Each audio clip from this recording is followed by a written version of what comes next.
Welcome to the Afters.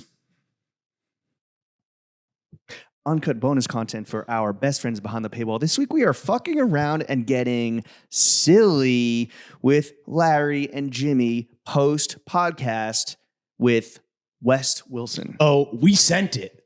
Shut up. Bro. He's not a send it guy. No, that's, again, to send it, that's a big, bar stool. It's Kyle. What is it even? I think it's a Jersey Shore thing. Full send was like a oh, right. Like but I think an account or something. Kyle's generational being like in his early 40s, like a lot of his lingo, some of his slang, not a lot, some of his slang is taken from Jersey Shore, and people don't talk about this enough. Yeah, buddy. He's culturally appropriating Guidos. Yeah, buddy. That was great. That was a fun time. What a guy, dude. Wes is the man, a lot taller than I thought. I guess like when you're chilling with Carl and Jesse Solomon, you're going to look short on the show. And Sierra too. She's a fucking tall glass of chocolate milk. Fuck. God damn it. So he asked me when you were immediately taking a piss because we went long and strong with Mr. Zhao Long Bao in the pants himself. He was like, did I live up to your expectations? And I was like, listen, bro, I'll admit, I set the bar in the motherfucking rafters and I was like, you fucking met it. Like it was, I love that when and that happens a lot in our show when we're vibing, and bro, we were vibing. I know that he's your man crush. I know that we were slightly distracted with some technical difficulties that we were dealing with in real time for the Omar Apollo podcast, which apologies that it went up on Apple 2 hours later than Spotify.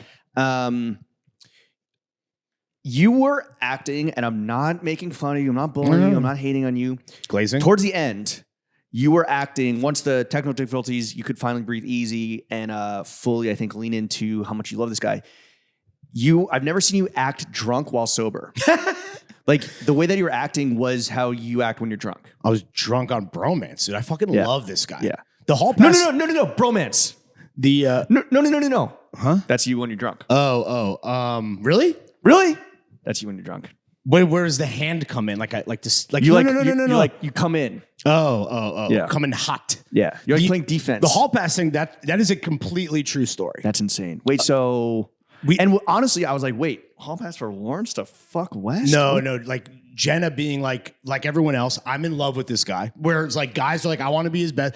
Men want to be him or hang with him in this case, because I want to be myself. And women want to fuck him. Jenna literally threw out like what is if West was my hall pass? But then it was like, no, this is too real because he's a civilian, more civilian than like it would be fucking Jacob Elordi. Well, also, he's outside, right? Like, so Wes 5 Wilson, nights a week. Wes Wilson couldn't fuck your bitch. No one can have sexual relations with my wife besides me. Besides, she's mine. No. Only my penis. He's the man. And like, listen, here's the thing. He doesn't need more trim being thrown his way. Okay, well, he may or may not be still on I don't know what's, will they, won't they, oh, whatever. Right. I'll just say, look, great guy, great hang, love the dude. I think we're friends. What's so funny is that, and again, this is why the bar is so low for like men, is that I don't think he's necessarily like, this isn't hating. I don't think he's like that special or unique. I think he's a great dude, but like, we know a lot of guys that are like that, where they're like they're secure in their masculinity. Yeah. They are funny and quick and not threatening and not about like, they're not like leering or like just trying to fuck. They're not like pussy hounds. Right. But he is the first guy to bring that type of personality to Bravo, I feel like. Yeah, I really can't think of like another dude that's like just like a nice guy. In my eyes, he actually is special, and I love him, and I want to just make that very clear. Okay, sorry, I didn't mean like that. You know what I mean? No. I think you're right. There's a term that I like to use that I don't think you like and you don't claim. So again, I'm speaking for myself. But was it the journey, not the destination? No, it's the enlightened bro. I see myself as an enlightened bro, and I welcome with open arms any other enlightened bro getting platformed anywhere, Bravo or otherwise. Look, I think it's great that he's bringing enlightenment, any semblance of enlightenment, to like the mainstream, because we talked about like crying with Jesse Solomon, and how like Jesse wasn't.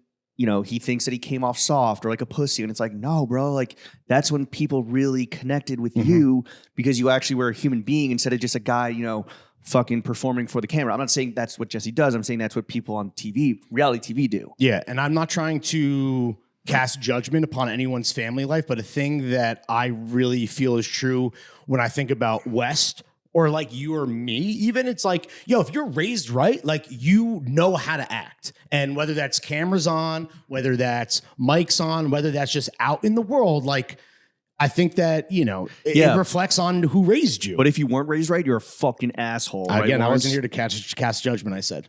You know, not by the transitive property. Well, that's why I had to couch it ahead of time. But anyway. By the conflation laws. Any other thoughts on Wes? Like, okay, do you think... Let's do a fit check first. Okay. Why don't you start? All right. I'm wearing some doo-doo brown Our Legacy Clove sneakers, I think. I picked up at the Our Legacy archive sale, which by the time I was able to click through from the comfort of Fort Lickerdale, there were really only scraps left. Yeah. So I was able to scoop these Slim and another pickings. pair of Final Unk Boss shoes that I hope to wear someday soon.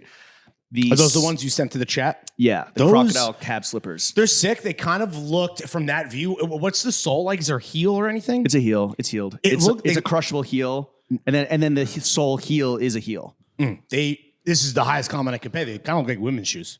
Yeah. They're pointy. Oh, wait. Sorry. Someone else. I'm thinking of another. That was someone else. You got the Unk ones. They're like, you got the OL Stacey Adams, and then someone else literally got, I think, like Our Legacy women's sandals. Was that, I don't know whose number that was. You don't have it saved? No, on my iMessage. That's a former podcast guest. No, ours. it was it no. So like literally, I could show you the Okay, chat. okay. See how like Sure. you know. So I don't know. It was Brandon Mahler. It was Brandon. Okay, Yeah, yeah. of course. It's fucking you. Your iMessage doesn't even work. I know. Well, So- it's slowly populating texts from like the last. What a day of technical difficulties. I know. Just everywhere. No. This has been like a week-long issue. Okay, the socks are Bombas, my new favorite sock. So I'm just out here clothing the homeless. The pants are Our Legacy Workshop. The cut is Bruno. It's called Bruno. It's not first cut. Yeah. It's not second cut. It's not third cut. It is the Bruno cut, which I think is new to this model. Yeah. Where the third Mario brother. I think the collection was called like something natural. the Big dyes. Big Natties. Big natties. So it's I don't know if it's like a mud dye or they use like a lot of natural dye in this collection to make some sick grays, some browns, et cetera, et cetera. The shirt, you kind of did a little mini fit check for West. It was cute. I know you want to know what we're wearing. The shirt is I caught this from a restaurant in Stockholm that Joachim suggested to us that you and I went to for our last lunch. And I remember this meal because one, the fisherman stew was fantastic. I forget what I even got because I'm not a I know what seafood you guy. got. Oh, what did I get? Because it was a crazy order. Oh. And then I got another like fish dish because it was a seafood market / restaurant. You ordered a bacon sandwich. BLT? No, it was a bacon sandwich, which you couldn't even finish because it was like so rich. Yeah. And I think you're hungover and you're just Yeah. like, I can't eat this. This Yeah. is like too much fucking grease and fat. This is disgusting. And I was like, yo, why'd you order I guess you're not a seafood guy. If I probably would have had like the crab mind expansion that I've since experienced, like maybe I would have gone crab. Like there's literally crab on your fucking shirt. Yeah, Like, it's two brothers. I think they own a few spots in Stockholm. it's two bros. It's two bros. $1 crabs. Two bros stew. The fisherman stew is phenomenal. And yeah, don't order the bacon sandwich at the fish store. Apparently I guess not. is the lesson here. Yeah. The sweater is Studio Nicholson. The jacket I'm wearing is and Austin. The sunglasses, I believe, are Sun Buddies. I can't remember because we took the fit pic 4 hours ago, and I forgot to wear any jewels. And the panties are Hanes boxers, and I'm sipping on Lower East Side's finest. I am wearing camion boots. We have an upcoming guest who is not Wes Wilson, who I will not spoil, but he reminded me that I have a giant pair of Beams Plus fatigues just chilling in the fucking wardrobe. So I busted those out today. Is it great when you like are reminded of a piece of clothing Yeah. you love? Especially like a great pair of pants. Pants, sweaters, like finding a t-shirt that got buried somehow Yeah. that you're like, I fucking love this tee, makes my tits pop. What I love about these pants, besides the fact that they are fucking voluminous, there's so many crazy pockets happening here, kind of like on some EG shit, where it's like, okay, you have fatigues. There is a second zipper pocket behind the fatigue pocket. There are back flap hatch pockets with a pocket behind that pocket as well. So you could carry 4 wallets if you wanted to. The pocket system on these pants is like an underground cave system. Yeah, which we talked about with West. Yes, we did. When it I comes did to beer. not. There was actually like a lot of like, okay, we knew that Hitler was a cokehead. Yeah, like we knew that. Like that. And you didn't know Hitler was a vegetarian. Didn't know that. Is a vegetarian? Hitler's still alive. No way, bro. How old would he be? 90 something. He's in Brazil. Boys from Brazil, great movie. Shout out Gregory. No, he's in Florida. Actually, you didn't know this? No, Argentina. No, he's in Florida. Okay. Why would he went where all the Jews are? Yeah, he's like, oh damn, these guys are onto something here with the sunshine. I got some unfinished business down in Fort Lickerdale. The pleaser is Hanes. The shirt is Carter Young. Nice. It is somewhere between. It's all right. Most French cuff. No, but what is that? But it's a big cuff. So basically, most hybrid style garments. Not a huge fan, but he basically perfectly merged a dress shirt with a Western shirt. So you got the Western style pockets. You got this beautiful banker stripe. There is a frayed hem. There is a big 3-button cuff, not a French cuff, but I like that detail. And it's just a beautiful piece of clothing. Shout out Carter Young, one of the best kind of young designers working today. The chapeau is metal fits. Here was a question that I wanted to ask you about. Yeah. First and foremost, what is your initial impression of the brim curvature on this hat? It's acute. Okay. Like, does it look bad or good? It looks good. Oh, okay. Yeah. So I'm going to admit to something embarrassing. I went purposely like white Iverson mode. I went postal on the brim because I've been seeing Post Malone wear all of his hats, a lot of which are Realtree, really fucking. Well, that's too much. That's too much. Well, it kind of, it'll let up a little bit. Well, it's hard to tell with your miniature head. Right. So small. And pea-sized brain, like what is actually exaggerated and what is just like because your head is so incredibly scientifically impossibly miniature. Well, here's what people don't know, and this is why the CTE stuff that we talked about, Wes, really hit close to home. My small head, it's that my brain takes up so much of my skull, I can get concussed very easily because contrary to popular belief, it's not a pea brain. It's a big brain inside a small and container. That's why it pushed the hair off. It pushed the hair off the front. Fredo Corleone mode. Yeah. Why'd it have to be you, Jim? Oh, we got some housekeeping to talk about, right? Do we? Maybe. No, we don't. On Monday. No, it's on the notes for Monday. Okay. Good call. Good call. Good catch. But we should talk hat brim curvature because I think like I'm feeling acute these days, dude. And it's because of Posty. I'm not gonna lie. I don't think that you can have a blanket brim. No. Sure. Policy. You can't assign it to every hat. I think it depends on the hat. It depends on the crown. It depends on how it sits on your fucking domicile. It depends on your face shape. It depends on the entire fit. No flat brims, right? But I think that going really like fucking like hick mode with it, I don't know. That might be too much. Too much? Does it make my fat face look less fat, or does it make it look fatter? Yeah, kind of. Yeah. All right. How's now this? Now you look like you're in Selling the OC, the best show on television. Yeah. Damn, a lot of workaholics love on the pod recently. Definitely got to revisit it. I got to work it in between all the movies. When Gen Z stumbles upon Workaholics and Entourage, I feel like that's going to be like Girls, but for boys. But do you think like Entourage is not like a Sex in the City, not to make it like male, female, but you don't think it hasn't been fully re-tapped into or discovered by like the generation that was never able to watch for the first time. You know, there's like this girl, girl Sex in the City. It's like, oh my God, this show existed. Wow. They used to smoke in bars. Holy shit. Like I was born in the wrong generation. I should have been a 27-year-old in 2009 trying to like, become a fucking copy editor for a website. That I think has yet to happen with Entourage. And I'm waiting for the day. Where does How to Make It in America fit into this thesis? Is that another one? Maybe. Yo, the fits that they're wearing because of that time period is kind of like very much a dime square Gen Z look. Absolutely. Rollie on the wrist, wedding ring on the fingy, wifey on the pinky, chrome on the other hand, LES's finest in my hydro flask giving me worm brain. And I am wearing Realtree Supreme Hanes boxer briefs on my cock and balls. James. Yo. My first question for you, okay, because I established it on pod. We established it now. Wes Wilson is my biggest man crush right now. Top 2 and he ain't 2. Who is yours? Let me ask you this. What answer my question with a question? What is the final goal of a man crush? Is it to like befriend them? Is it to like fuck them? Like what is it? It's well, I guess different strokes for different folks, literally. For me, it is Wes texting me and being like, yo, are you out tonight? Let's link. Oh, so you want to get fucked up with this guy? That's what constitutes man. Yeah, and then with those beers can come also a flood. With the flood of booze can come a flood of emotion and self-discovery. So it's a friend crush. Dude, what is a man crush supposed to be? Like, I want to look like that guy? No, it could be like, I'm attracted to him. Like, maybe it goes more than just like attraction from a distance. Maybe you smooch. I would love to kiss that man on the cheek or on the lips. Flavor saver.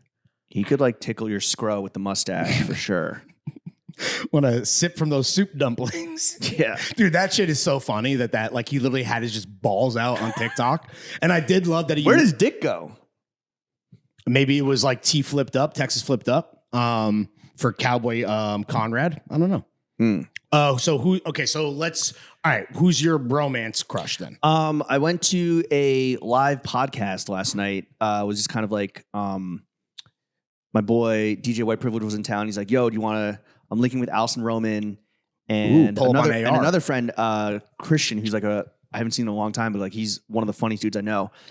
So honestly, okay, well, we'll be Christian, who I talked about, I think in the Omar Paul episode where there was like the boys only or the queer baiting. I was like, this is one of my gay friends where it's like, he's so attractive, so funny, so well dressed. I met him at your apartment before. He's cool. Yeah. He's getting married soon. That wedding is going to be phenomenal. Oh yeah, I heard about this. It's going to be a banger. Phenomenal. Black tie. Sick. I think I might need to go to the Prada outlet when we're in Firenze. Oh, everyone says, well, I've heard it can be hit or miss, but like that's the one that everyone says you just got to do a drive-by. You have to. Space. Yeah. Or space. Because I need to get a bow tie. Because yes, I was appropriately flamed in the court for not owning a bow tie because like I've had to wear a bow tie like 3 times in my life. Right. I think I got it for your wedding, actually. They flamed you for it being pre-tied. Like, how could you have a fashion podcast and have a clip-on bow tie? It's like, because I never fucking wear one. And I got it from J. Crew for like $10. Right. Back in whenever the fuck you're married. Break in case of emergency, 2019. But I'm thinking Prada bow tie, maybe like a crushed velour. Yeah, I know like silk. I know he was hating on fucking bolo ties, but you know the Prada bolo tie? I won't be getting that. That is with like the metal sick. triangle? Yeah, sick, dude. That's too logo-y. All right. Just a little, just for the gays, just something for the gays, you know? But so that's, black tie, whatever. Yeah. Excited for that. Bust out the double-breasted Todd Snyder tuxedo, made in Italy. But the night before wedding, the Friday night is always the much more fun. The welcome party. Fit opportunity. Is that the term? Welcome party? Yeah. Yeah. Or like opening weekend, whatever. Yeah, welcome party. So the man crush would be Christian, who's getting married. No, sorry. No, I'm trying to talk fits, because we're a fashion podcast. Yeah. So I'm really excited to figure out the night before fit. Because the dress code there is upstate chic. What the hell does that mean? I don't know. Is that like when I go like Ralph Lauren mode and just copy the GOAT? Where it's like denim shirt and then like some type of tailoring? I think it's more like loose and flowy, more color, linen. Where's the R&D at with that in your brain? Well, I have 2 weddings this summer, and I don't know if I'm going to burn. I have a new Drake's brown, like a light brown with like some purple fleck in it. Sick. Full suit. Yeah. Full suit. Nice. Linen, summer, house style. It might just be that, but is that coming with us to Europe?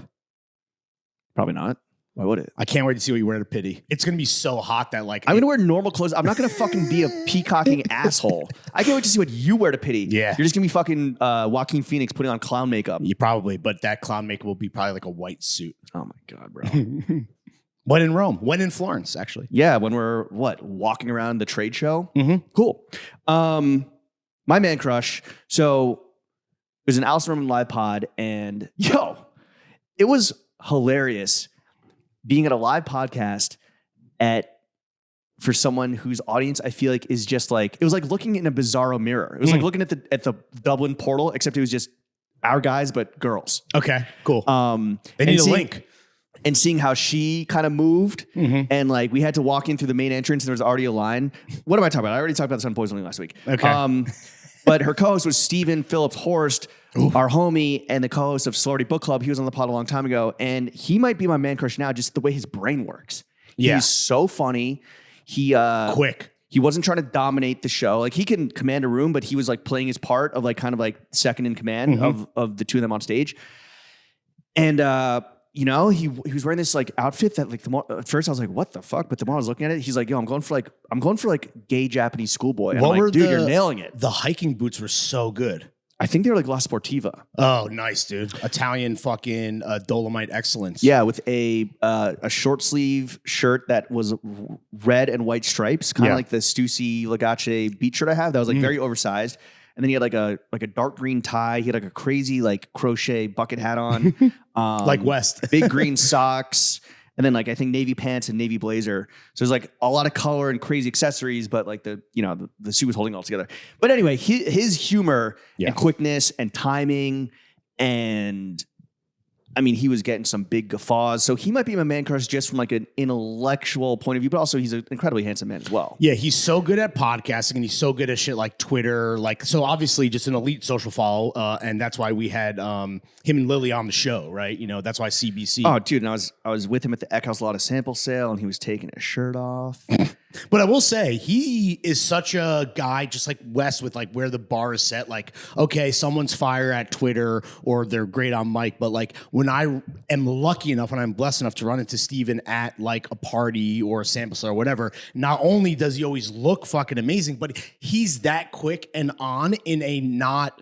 It's not like it's just him. It's not an act, right? It's not for cameras and microphones and you know, tweet drafts. And he's not on. He's not being on at you. No, I feel like we sometimes are like too like at people. He's on. Sure. He's on with you. And then going back to the Eckhouse Lotta sample sale, and this is, I mean, just some John's talk for the fellas. He was kind of analyzing the clothing options in a way that I hope that my brain kind of like operates clothing, where it's like. He was like trying shit on. He's like, does this look good on me objectively just on its own? What could I wear with it? What I'm mentally going through like my closet to kind of figure out fits like ahead of time. So I'm not just buying things for the sake of like, it's not like a shiny new toy that I'm buying. It's like, how can this be integrated into my existing wardrobe? As an ingredient to the recipe. Exactly. 100%. Yeah, he's that's a great fucking call, dude. He might be. Yeah, he's man crush Mount Rushmore, dude. Him and West. Who else is on that Rushmore for you? I mean, Brandon for sure. Obviously, Brandon Mahler, just another great fucking podcast for sure. I don't know. I just like to. I don't know. I mean, I don't know if this sounds like corny, and please don't make fun of me if it does come off, because I'm going to be sincere. I'm going to have a fucking enlightened bro moment. But like, yo, dude, just like, you know, that question. Everyone's like, yo, like when we'll talk about the most stylish real guys or who inspires you. It's just like, yo, I just want to. You come to a city like New York. You fucking make your way and you hopefully meet amazing people along the way that really inspire you. And I just have a man crush on all the fucking fellas, dude. And I guess that's just such a cop out. Is it? Yeah. I don't know. I have a man crush on Gallagher because I think he's the fit god. Him and Brandon for sure. So you're friends. Yeah. I have a man crush on Jason Ryder. The audience might not know who that is. Jason Ryder used to work for the New York Times and T Magazine. He's now kind of like doing his own thing, freelance consulting. Yeah. Spends a lot of time in Vietnam. Just big brain fashion guy where, again, it's like, he's definitely one of the most stylish real guys I know. I think Jesse Hudnut's up there. Yeah. Man crush. Teets. Teets is a man crush for me. Yeah. Omar Paulo, man crush. I mean, since you want to fuck me so bad. Yeah. I think everyone fucking got their fill with queer baiting this week. I think we're good for the year. Oh, I'm trying to get my fill of Omar. You know, it's funny to see. I'm talking cream pies. Oh, my Lord, dude. What's a Mexican pastry? Is cum pee? That was a fun bit. A concha? I hope that the Bravo producers just let it fly. Oh, man, we'll see. Fingers crossed, inshallah. Yeah. Okay, should we end talking bodega hauls? That was a huge point of conversation. So I want to know what your bodega hauls were when you first moved to New York. I'll admit that the bodega haul when I first moved to New York was very limited and basically was like, yo, this is just a SIG repository like that. Or what would it be called? A SIG depot? SIG depot. A depot. Yeah. Depository? Oh, dispensary. Yeah. Depository. I'm trying to busted your nut into some SIGs. Sometimes you need some Marblights that bad. These days, so it's funny that he mentioned, or he kind of brought up this idea of like the duality of the bodega run. Are you hammered or are you hungover? I am much more of a drunk bodega haul guy. And these days, it is very much chopped cheese, all the fixins, round roll, not long roll, because that's like at this point, like I'm going to feel worse, right? If I eat, basically twice the sandwich. Long boy, yeah. Yeah. Then we're going salt and vinegar chips, definitely of the kettle variety. West mentioned Miss Vicky's. That's a great brand. I think there's a lot of options out there, but if they're kettle, they're getting copped. And then, this might be like the weirdest element, Diet Dr. Pepper. Weird. Yeah. That's your soda of choice? And then, the sweet, because I do have a little bit of sweet tooth. I love, this is so childish, sour straws. Mm. And I'll do a variety pack. Maybe I'm just feeling watermelon. Maybe I'm just feeling star fruit. And this is what you're having on the way home after night out. Yeah, and as my eating disorder has developed, it's a journey, not a destination. Yeah, I'm going to stop saying that, which is why I kind of alluded to that because I've been saying it so much because it's so good. One of the silver linings is I've learned to truly actually have a better relationship to food, even when my facilities are absolutely fucking on E. So I've stopped with the drunk bodega haul for the most part. And I've learned to I'm like, if I'm a little fucked up or very fucked up, it's like, just go home, sleep it off. Okay. So that's me. What about you? How's it evolved as a New Yorker over the years? Well, I'll talk about it because I think that Wes, when you first moved to New York, I think that, and like Wes is new to New York, I believe. I mean, not new, but like newer than truer. Yeah. He would admit that. Because I think it's like interesting to know when you are introduced to like the plethora of options, like what do you actually gravitate towards? So when I was growing up, so I'll do when I was growing up. When I was like first like had like the independence, like I had a $2 allowance a day, and I know, and thanks Obama. Yeah, dude, $2 probably went pretty far, honestly, at Bodega back in the day. So my Bodega haul, and this is like 6th grade, maybe 7th grade, was. Toasted bagel with butter, toasted bialy with butter, 60 cents. Oh, bialy. So underrated. 60 cents. Yeah. And a 20 ounce of cream soda for $1. What, Dr. Brown's? A&W. A&W. I think. Not mug. Ugh. Nah, the root beer memes speak for themselves, but it is like the funny, like the Cold War of root beer where it's like, you can't, honestly, dude, Barks, mug, whatever. I don't think you can go wrong. Maybe mug. Like if you're, I think, No, I'm trying to think what I was. Is it Barks? BARQ, right? Barks? Yeah, but I think they only do root beer. A&W definitely has like cream soda, orange cream. I think if I drank a cream soda today, you would die. My face would explode. That's a huge mixer for guys who drink lean. They love to have these exotic cream sodas to get that shit fucking. And then that sugar relish. Yeah, I mean, what could you buy for 60 cents now? I would also buy sometimes 2 honey buns for $1. Mm. Classic diabetes meal. Shout out my boy Sean, Big Rip, who put me onto that. And also sour cherries for 65 cents. What does that mean? Sour cherries? They're like cherry shaped gummies covered in sour dust. What's the brand? I don't remember. Same shit as like Sour Patch Kids. What? Who even makes Sour Patch Kids? Bro, I don't know, but it was a black bag with like red circles in them. I don't know who makes Sour Patch Kids. I love Mars, Nestle. Black bag. And then as I got older, started getting like $5 a day. I would go to, so there's the deli, and then there was the Smelly Deli, which was like a little more rundown, just across the street. My sandwich order was chicken cutlet, lettuce, tomato, I think mayo, pickles. I like that. Yeah. I could fuck with that. Chips and a soda, but I don't remember what the chips and soda were. Yo, so it is crazy that I put spicy brown mustard on my Italians? Yeah, bro. I just want more acidity. Of course, oil and vinegar. Of course. Mustard doesn't give you acidity. You know what it is? If I'm, this is interesting. So if I'm making a sandwich like my way, I'm not necessarily putting mayo.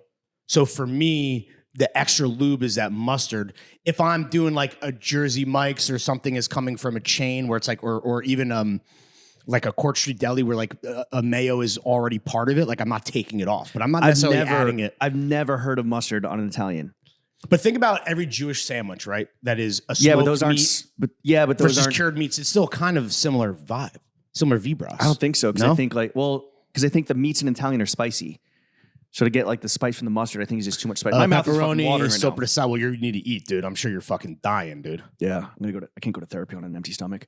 Mustard on Italian, insane. Even mayo on an Italian, I think is a relatively new development. I think that classic Italians was always just olive oil, vinegar, salt, pepper. I can't and believe some oregano. I missed my opportunity because sandwiches came up. West on I believe his TikTok, where the bodega halls have become something of a kind of cornerstone of content for him. He was talking about Duke's Mayo. Are you familiar with that brand? It is literally the Cadillac. Never heard of it. So good. Court Street put me on. I would like to try it. Oh, is that what they use? There was a sandwich that I used to always get that I believe is off the menu. It was called the Flip Flop. And what was in it? It was Italian meats, pepperoncinis, and a Duke's Mayo. And I was like, Duke's Mayo, okay, whatever. And then you're like, oh, you can taste the difference. Interesting. Yeah. I'm more of a Kewpie man myself. Sure, Kewpie's great, but for me, that's like I'm using it in more ethnic-based dishes. Like if I was making a spicy, like a Kewpie sriracha, my own spicy mayo at home. Oh, you're a chef? Yeah, dude. 2 ingredients. I'm using Kewpie, obviously. Duke's for a sandwich. Kewpie a little too sweet for. It's only yolk. Is that what I don't even know. That's what the difference is. Yeah. You put Kewpie on a sando. Yeah. But would you put Kewpie on? Well, so you're saying no mayo on an Italian at all? It's fine if it is. I would choose not to. I would prefer my wetness to come from the oil and vinegar. If you made a BLT, what's your mayo? And from the tomato. Well, the only mayo I have is Kewpie. I guess I have some Hellmann's too, but it just sits there. Damn. Yeah. Duke's is I think the one for like a American. I know. People feel people feel very strongly about Duke's. I'm sure it's legit, bro. I want to try it, but I don't know. It's all just like, okay, it's mayo. Like you really have to like go out of your way to go buy the Duke's. Dude, I think you need to like, I mean, I don't know how hard it is to like hunt down as it's become more of like a thing and it's become more like popular nationwide, but like West on TikTok made it seem like he had never seen it in the 5 boroughs until that moment. Well, this is like, I just see it on TikTok with annoying content creators where it's like people move to like, dude, I moved to New York. I fucking gentrified. I raised the price. I kicked out some creatives and artists and immigrants. But like Duke's Mayo, oh my God, bro. Like you don't even fucking know. Anyway, this has been another episode of The Afters. Yep. Hope you enjoyed the West episode. It was great. Banger. What a guy. Fun. Yeah, what a guy. He left his salad here, speaking of food. Oh, maybe I'll eat that for lunch. Thanks, Westy. Oh, it tastes like Wes. Oh, God. Get out of here. Bye, guys.